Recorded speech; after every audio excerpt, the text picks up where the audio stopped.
आज वडोदरा महानगर पालिका की बड़ी कचहरी पर सामान्य सभा मिली थी, लेकिन स्वर्गीय अंशुमन गायकवाड़ को श्रद्धांजलि देते हुए सभा को स्थगित किया गया था।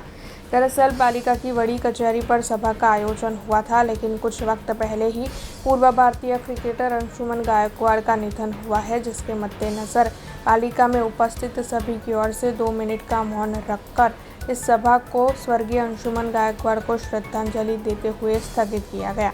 आपको बता दें कि अब ये सभा 16 अगस्त को फिर से मिलेगी। इस बारे में मेयर पिंकीबेन सोनी ने प्रतिक्रिया भी दी।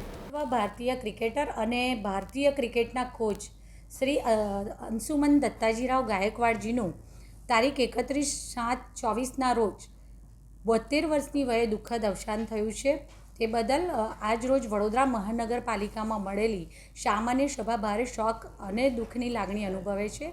સૌએ 2 મિનિટ મૌન પાડી અને આજની આ સભા તારીખ 16 ઓગસ્ટ ને સાંજના 5:30 અને 6:30 વાગે મળવા પર મુલતવી રાખવામાં આવી છે। हमसे जुड़े रहने के लिए हमारे YouTube चैनल को सब्सक्राइब करें और नई वीडियो की नोटिफिकेशन के लिए बेल आइकॉन को दबाएं।